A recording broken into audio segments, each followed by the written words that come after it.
की लड़ाई क्यों भगवान शिव को करना पड़ा न्याय। ये कहानी बहुत ही महत्वपूर्ण है। ये कहानी है सतयुग, त्रेता, द्वापर और कलयुग, 4 युगों की। एक समय की बात है। चारों युग यानी चारों भाई एक साथ बैठे हुए थे। तब आपस में चारों में वाद विवाद होने लगता है। सतयुग, त्रेता, द्वापर और कलयुग, चारों एक साथ बैठे हुए विवादों में उलझने लगे। सबसे पहले सतयुग कहने लगा कि अरे मूर्खों, तुम सब मुझसे छोटे हो, तुम मेरी बराबरी कैसे करने लगे।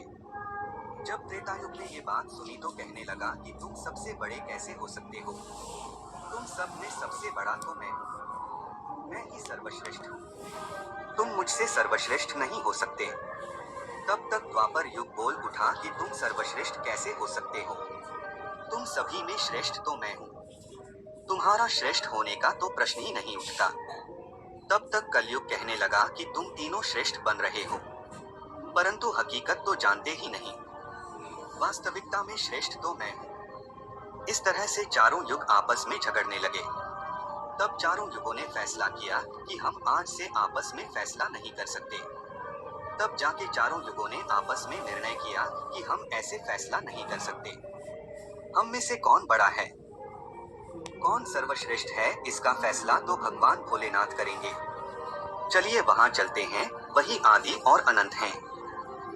चलिए उन्हीं के पास कैलाश पर चलते हैं। वही हमें बताएंगे कि हम में कौन बड़ा है और कौन छोटा है। इसका निर्णय स्वयं भगवान शंकर करेंगे। इसका निर्णय हम नहीं कर सकते। चारों युगों ने मिलकर योजना बनाई कि चलिए कैलाश पर चलते हैं। चारों युग कैलाश पर्वत चले जाते हैं। जब वह कैलाश पर्वत पर पहुंचते हैं तो द्वारपाल उन्हें रोक लेते हैं। द्वारपाल कहते हैं कि तुम चारों कौन हो और कहां जा रहे हो। तो चारों युग कहने लगे कि है द्वारपाल, हम भगवान शिव से मिलना चाहते हैं और हम 4 युग हैं, उन्हें हमारी आने की सूचना दीजिए। स्वयं नंदीश्वर महाराज भगवान शिव के पास आए और भगवान शिव से कहने लगे, हे प्रभु, हे कैलाशपति, आपसे चारों युग मिलना चाहते हैं।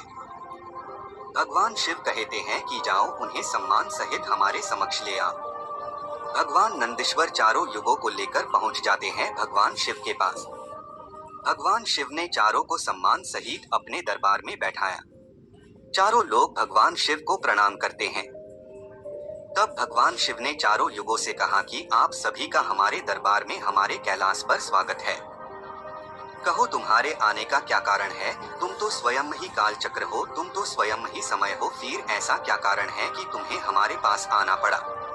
चारों युग कहते हैं कि हे सृष्टि के रचयिता, हे भगवान शिव, हम चारों में विवाद खड़ा हो गया है और हम उस विवाद का समाधान नहीं कर पाए, इसीलिए हम आपके पास आए हैं।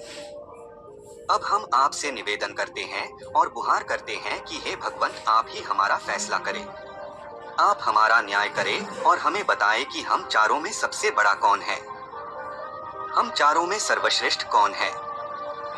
भगवान शिव कहते हैं कि इसका फैसला तो तब होगा जब आप चारों अपना अपना फैसला सुनाएंगे। तब भगवान शिव सतयुग से कहते हैं कि हे सतयुग, तुम बताओ, तुम कैसे बड़े हो। तुम अपने आप को सर्वश्रेष्ठ बताने की कोशिश कर रहे हो, लेकिन वो कैसे, ये मुझे बताओ। तब भगवान शिव से सतयुग कहता है कि देखिए प्रभु, मेरी आयु सबसे ज्यादा है, मैं 17 लाख वर्ष का हूँ और अन्य युग हमसे तो बहुत छोटे हैं, इसीलिए मैं इन सभी से लंबी आयु का हूँ। तब तक कलयुग बोल उठा, कहने लगा कि हे प्रभु, व्यक्ति कभी आयु से बड़ा नहीं होता, व्यक्ति तो गुणों से बड़ा होता है। प्रभु, मैंने तो यही सुना है।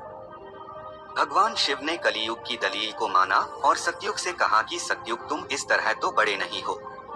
सतयुग कहने लगा कि हे प्रभु, मेरे युग में जो व्यक्ति हुए वो बड़े ही बलवान हुए, बड़े ही पराक्रमी हुए, वे पृथ्वी को उठा ले जाएं, ऐसे पराक्रमी और बलवान थे। और मेरे राज्य में, जब मेरा राज्य था, तो उसमें भगवान श्री हरि विष्णु ने कई अवतार लिए।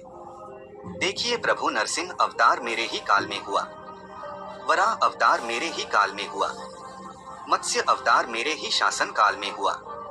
तब तक त्रेतायुग बोल उठा, नहीं प्रभु, क्या श्री हरि विष्णु के अवतार होने से वो बड़े हो सकते हैं। तो प्रभु, अवतार तो मर्यादा पुरुषोत्तम श्री राम का मेरे काल में भी हुआ था। जिन्होंने संसार को मर्यादा सिखाया और बलवान की बात करते हो कुंभकर्ण जैसे योद्धा, रावण जैसे योद्धा मेरे शासन काल में भी हुए। हे प्रभु, इस तरह से सतयुग बड़ा नहीं हो सकता। फिर इन सब में बड़ा तो मैं हूँ। जब ये बात द्वापर युग ने सुनी तो द्वापर युग कहने लगे कि हे प्रभु, दोनों बड़े बन रहे हैं, परंतु ये दोनों बड़े कैसे हो सकते हैं? देखिए प्रभु, आप जानते हैं कि जब मेरा शासनकाल आया तो मेरे काल में तो भगवान श्री कृष्ण जैसे अवतार पैदा हुए जो कि 16 कला से संपूर्ण परब्रह्म परमेश्वर थे। जिन्होंने विराट रूप दिखाया वैसा विराट रूप तो साक्षात भगवान विष्णु भी नहीं दिखा सकते। हे भगवंत, योद्धाओं की बात करते हैं तो मेरे शासन काल में बड़े बड़े योद्धा कर्ण, एकलव्य, गुरु द्रोण, जरासंध, भीष्म पितामह और अर्जुन, भीम, युधिष्ठिर, नकुल, सहदेव मेरे ही शासन काल में हुए थे। प्रभु बलराम स्वयं मेरे ही शासन काल में हुए थे। तो बताइए प्रभु कि मेरे शासन काल में कौन सा योद्धा इनके योद्धाओं से कम था? हे प्रभु, इन सब में तो मैं हूँ। तब तक कलियुग बोल उठा।